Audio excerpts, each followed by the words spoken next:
Hello students, आज के हमारे लेक्चर का जो टॉपिक है वह है केंद्रक की संरचना एवं कार्य। सबसे पहले बात करते हैं केंद्रक के इतिहास के बारे में। तो जो केंद्रक है उसकी खोज का श्रेय जाता है रॉबर्ट ब्राउन नामक वैज्ञानिक को।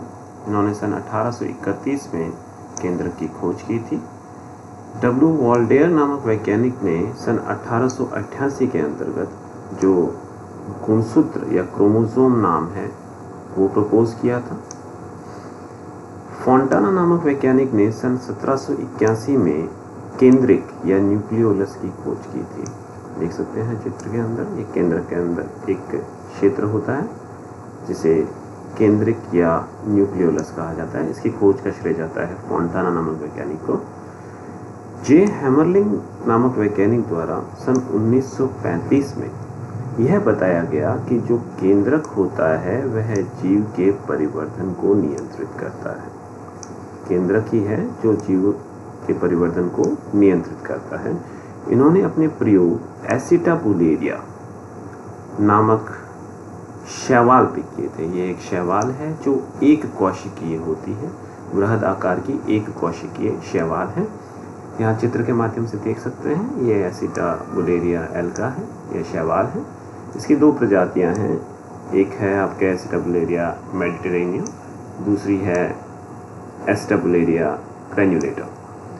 अब जो एसिटाबुलेरिया है इसके तीन प्रमुख भाग हैं। एक जो आधार है उसे बेस कहा जाता है, एक स्टॉक है, एक कैप है। तो दोनों ही जो प्रजातियां हैं अलग अलग। इनके अंदर हम देख सकते हैं कि एक को हमने कुछ नीले रंग से दर्शाया है, एक को काले रंग से दर्शाया है। तो जो हैमरलिंग नामक वैज्ञानिक हैं इन्होंने क्या किया, इन्होंने ग्राफ्टिंग की। ग्राफ्टिंग कैसे की कि जो स्टॉक लिया वो तो लिया ग्रैन्युलेटा का, और इसके अंदर जो बेस है वो ग्राफ्ट किया किसका, मेडिटेरेनियन। देख सकते हैं हम एसिटाबुलेरिया मेडिटेरेनियन, इसका बेस लिया, ग्रैन्युलेटा का स्टॉक लिया। क्योंकि हमें पता है कि जो एसिटाबुलेरिया है उसमें केंद्रक उपस्थित होता है बेस या आधार भाग में।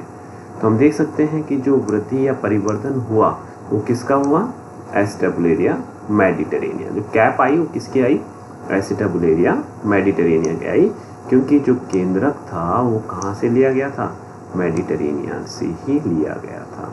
तो इस आधार पर हम कह सकते हैं कि जीवों के जो परिवर्तन है उसको नियंत्रित करने का कार्य कौन करता है, केंद्रक करता है। ये बताया था जे हैमरलिंग ने सन 1935 में।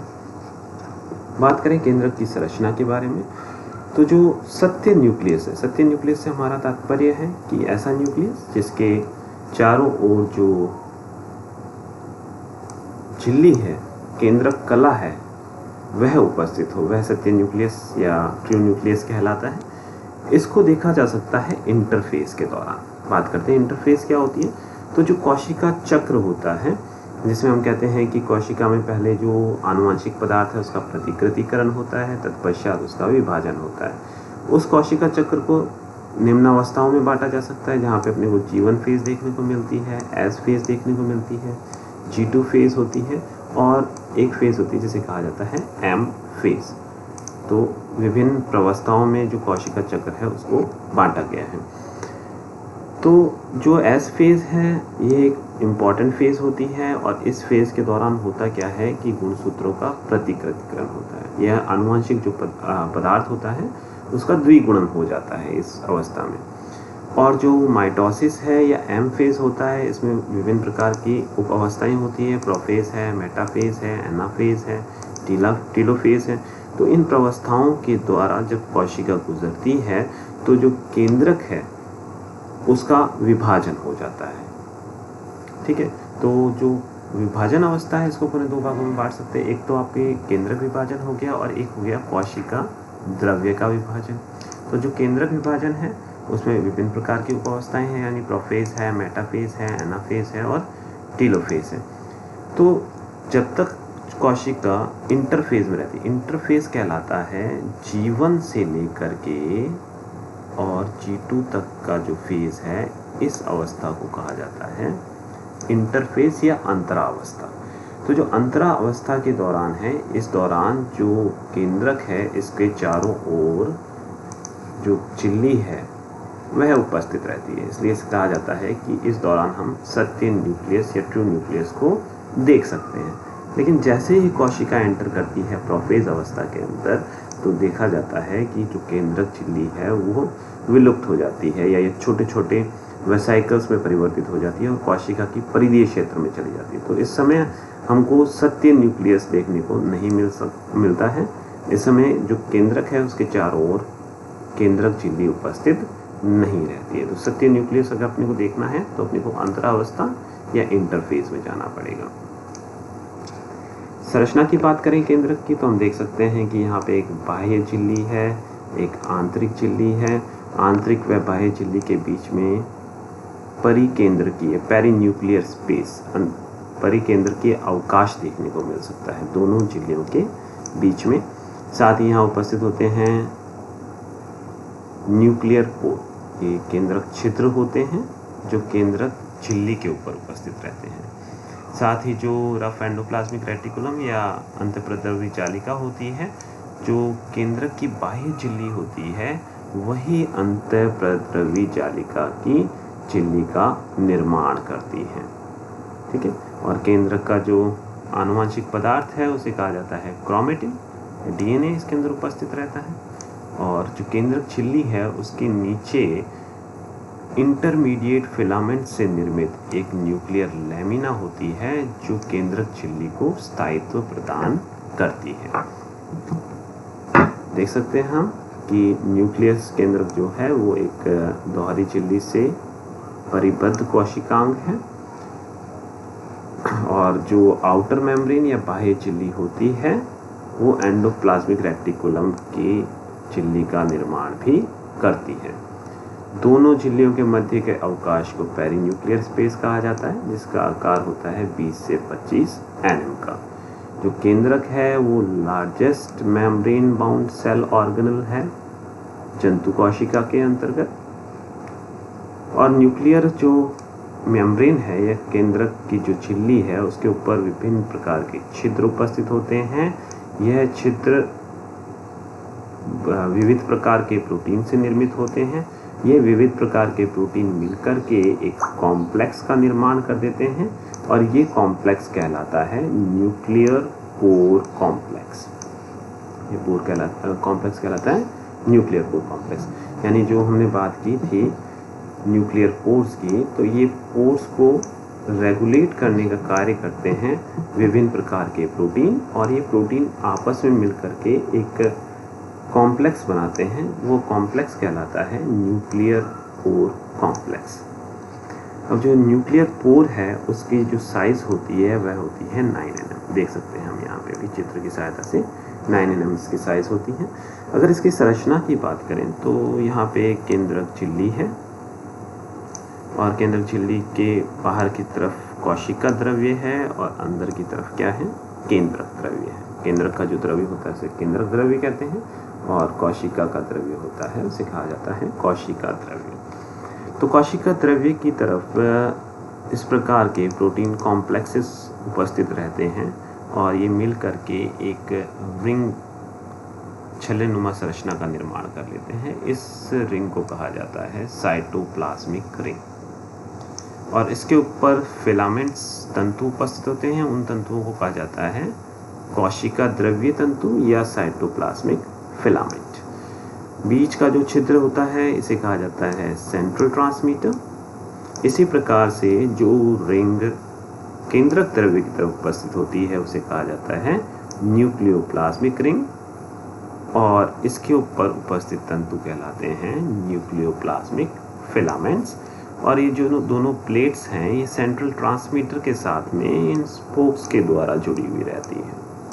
तो इस प्रकार से ये विभिन्न प्रकार के प्रोटीन मिलकर के न्यूक्लियर पोर कॉम्प्लेक्स का निर्माण करते हैं जो केंद्रक के अंदर व बाहर पदार्थों के विनिमयन में सहायता प्रदान करता है। एक और चीज़ यहाँ बता सकते हैं कि एक होता है प्रोटोप्लाज्म जिसे कहा जाता है जीव द्रव्य, एक होता है साइटोप्लाज्म जिसे कहा जाता है कोशिका द्रव्य, और एक होता है केंद्रक द्रव्य या न्यूक्लियोप्लाज्म। तो इनमें आपस में क्या संबंध होता है कि प्रोटोप्लाज्म जो होता है वो होता है साइटोप्लाज्म प्लस न्यूक्लियोप्लाज्म। तो ये चीज़ भी अपने को याद रखनी है। बात करते हैं केंद्रक के आनुवंशिक पदार्थ की, जिसे कहा जाता है क्रोमेटिन। क्रोमेटिन दो शब्दों से मिलकर बना है। क्रोम का मतलब है कलरफुल, मैटिन का मतलब है थ्रेड या धागा।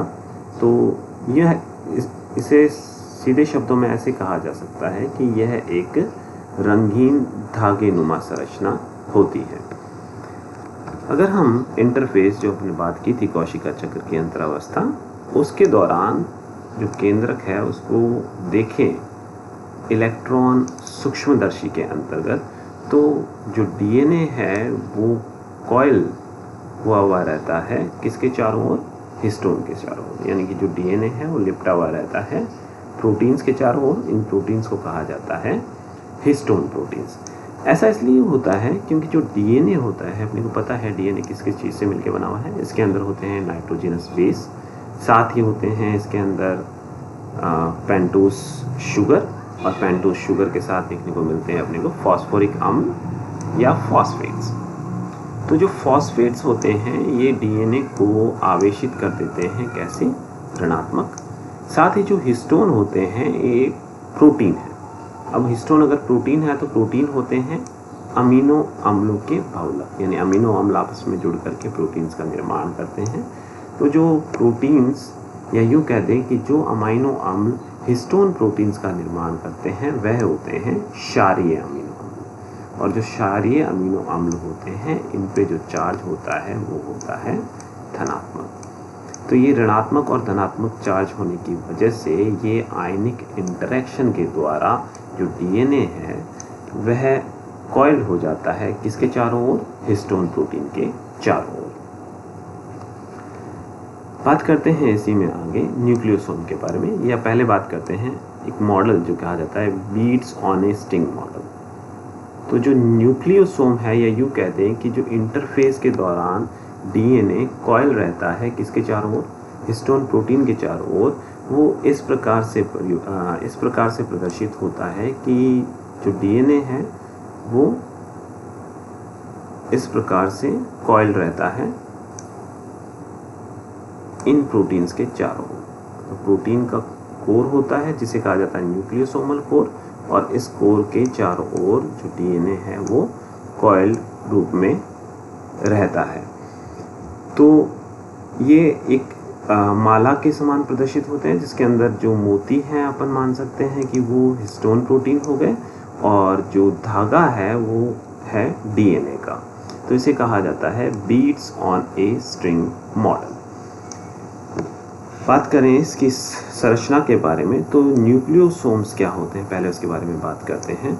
तो जो न्यूक्लियोसोम होता है वो होता है 2 यूनिट्स ऑफ ईच 4 हिस्टोन, यानी हर एक हिस्टोन की 2 यूनिट्स। जो हिस्टोन हैं ये 5 प्रकार के होते हैं। Histone H2A, H2B, H3, H4, और एक और हिस्टोन होता है जिसे कहा जाता है H1 हिस्टोन, जिसके बारे में बाद में बात करेंगे। तो 5 हिस्टोन होते हैं। तो न्यूक्लियोसोम की अगर बात करें तो इस न्यूक्लियोसोम के अंदर 4 हिस्टोन्स की 2-2 यूनिट, यानी H2A की 2 यूनिट, B की 2 यूनिट, 3 और 4 की 2-2 यूनिट, यानी कि 8 यूनिट मिलकर के बनाती हैं सबसे पहले न्यूक्लियोसोम की कोर, जिसे यहाँ प्रदर्शित किया गया है। तो ये जो H2B है इसके पीछे की साइड में भी H2B है, इसके पीछे की साइड H2A है। तो इस प्रकार से ये जो 8 हिस्टोन की यूनिट्स हैं ये आपस में मिलकर के निर्माण कर लेती हैं न्यूक्लियोसोम की कोर का। उसके बाद में जो एक डीएनए है, ये डीएनए इसके चारों ओर इस प्रकार से कॉइल हो जाता है, और जो डीएनए एक हिस्टोन का भाग होता है वह करीबन होता है 200 बेस पेयर का। तो एक न्यूक्लियोसोम के चारों ओर जो डीएनए होता है वो होता है 200 बेस पेयर का। तो 2 यूनिट 4 हिस्टोन प्रोटीन की और 200 बेस पेयर डीएनए ये मिलकर के बना देते हैं न्यूक्लियोसोम को। आगे बात करें तो इससे जो एडवांस स्ट्रक्चर होता है वो होता है क्रोमेटोसोम, अब क्रोमेटोसोम और न्यूक्लियोसोम में अंतर सिर्फ इतना सा है कि जब जो न्यूक्लियोसोम है उसके अंदर आकर के जुड़ जाए H1 लिंकर हिस्टोन, यानी अभी तक तो 4 हिस्टोन थे, अब जो 5वां हिस्टोन है जिसे कहा जाता है लिंकर हिस्टोन, तो अगर ये लिंकर हिस्टोन आकर के जुड़ जाए किससे, न्यूक्लियोसोम से, तो अब न्यूक्लियोसोम को कहा जाता है क्रोमेटोसोम। यहाँ देख सकते हैं कि जैसे ही H1 लिंकर हिस्टोन आकर के इस लिंकर डीएनए से, ये लिंकर डीएनए है, 2 न्यूक्लियोसोम को जोड़ने वाला डीएनए, जैसे ही इस लिंकर डीएनए से आकर के जुड़ता है H1 लिंकर हिस्टोन, वैसे ही जो 6 न्यूक्लियोसोम देख सकते हैं, 2 3 4 5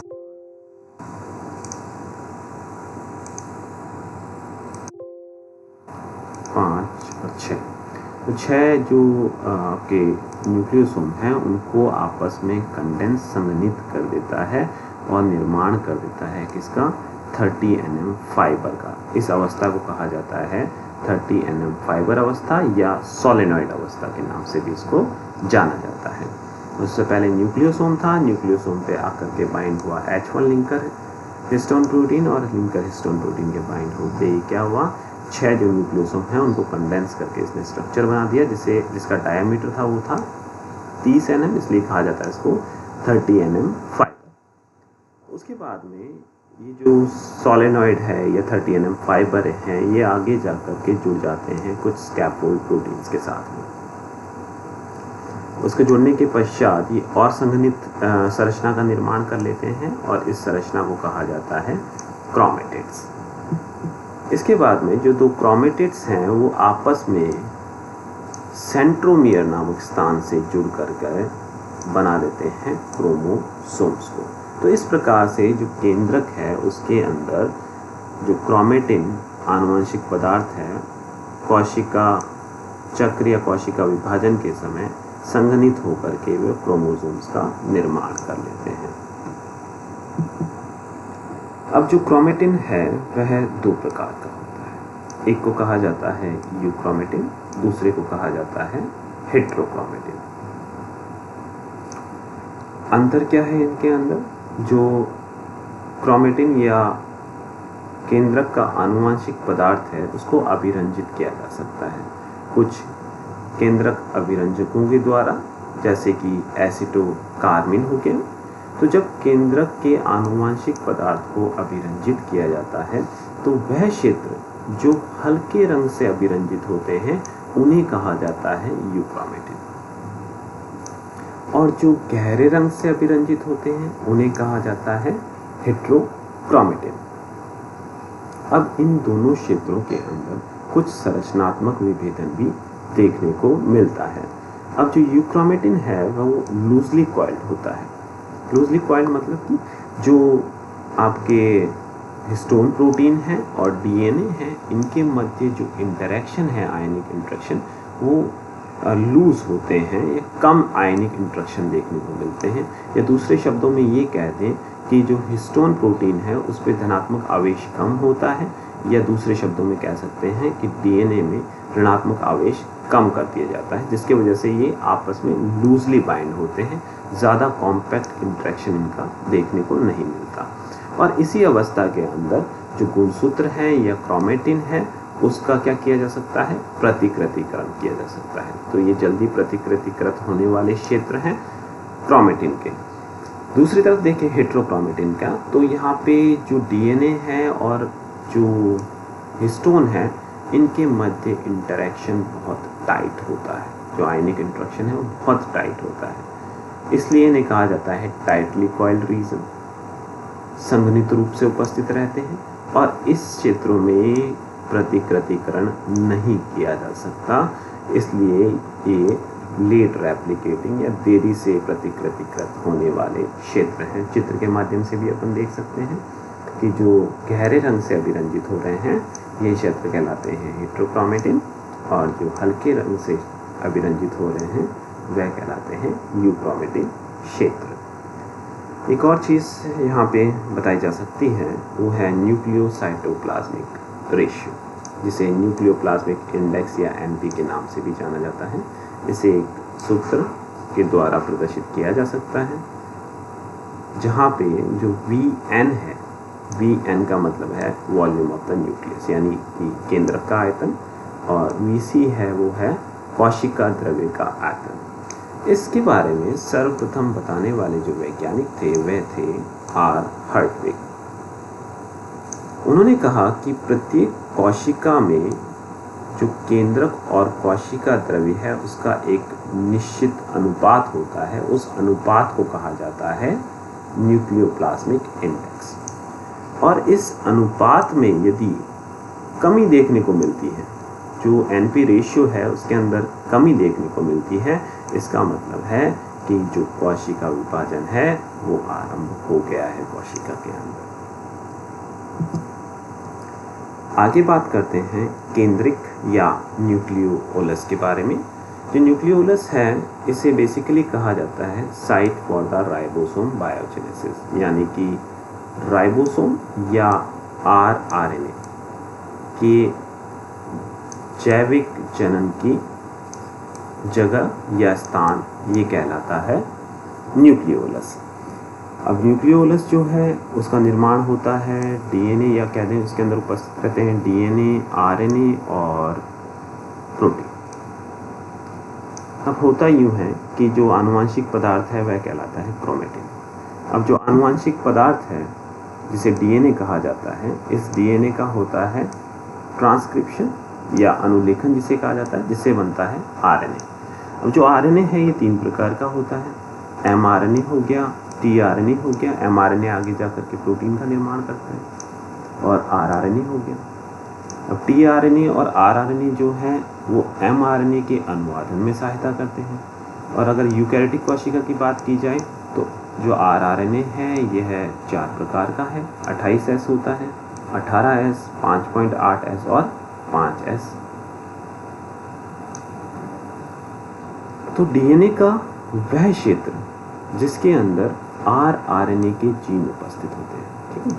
अब डीएनए है ये आरएनए का बना रहा है, तो ऐसा डीएनए जिसके अंदर आरआरएनए के जीन उपस्थित होते हैं, जैसे हम देख सकते हैं यहाँ पे जो ह्यूमन की बात करें, मानव की, तो मानव के क्रोमोसोम नंबर 13, 14, 15, 21 और 22 के ऊपर वह क्षेत्र उपस्थित हैं जहाँ पर क्या है आरआरएनए के जीन उपस्थित हैं।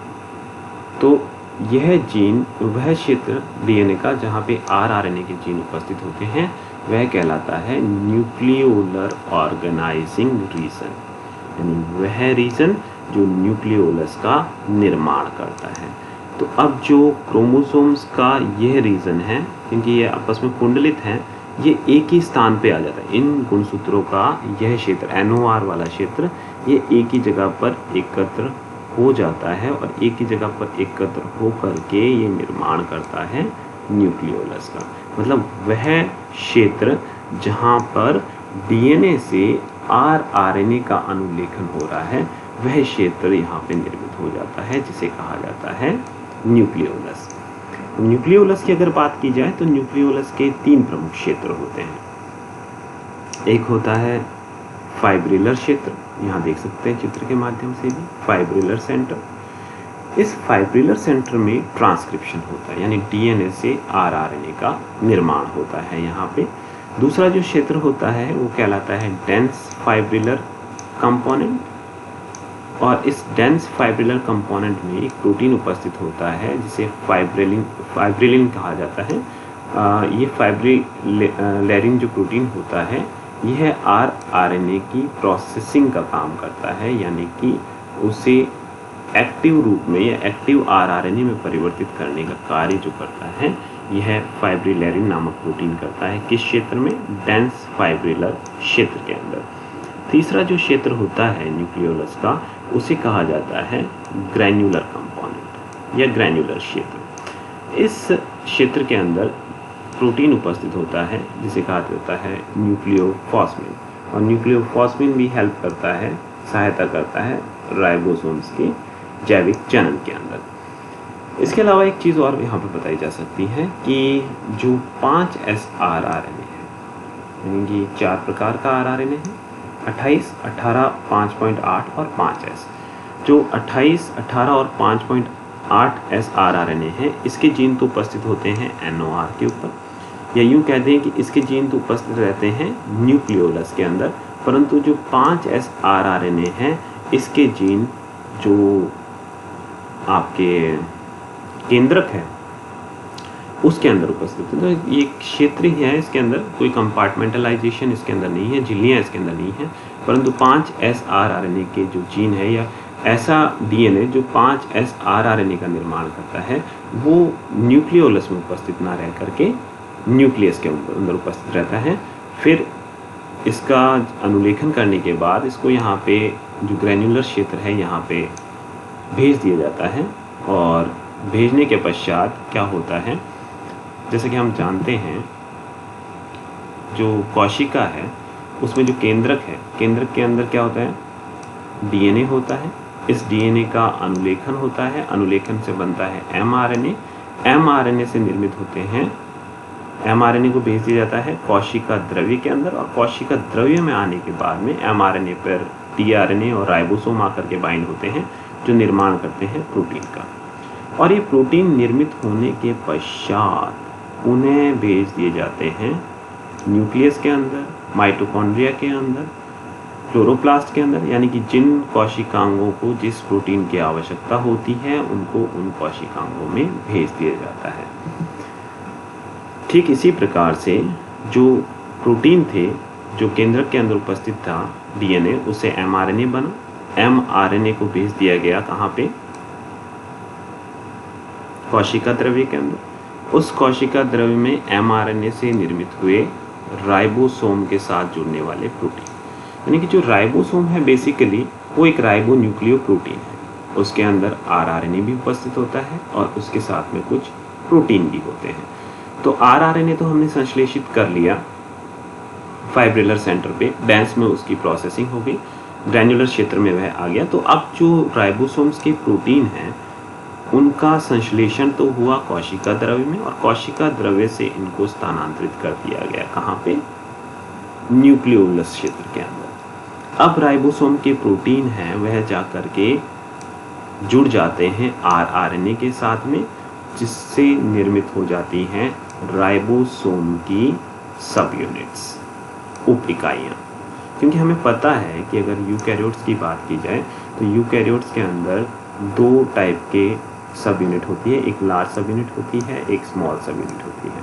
जो लार्ज सब यूनिट होती है वो 60S की होती है, और जो स्मॉल सब यूनिट होती है वो 40S की होती है। तो जो 60S सब यूनिट होती है उसके अंदर उपस्थित रहते हैं आपके 28S, 5.8S और 5S rRNA जो लार्जर सब यूनिट है उसके अंदर, और जो स्मॉलर सब यूनिट है उसके अंदर उपस्थित रहता है 18S rRNA।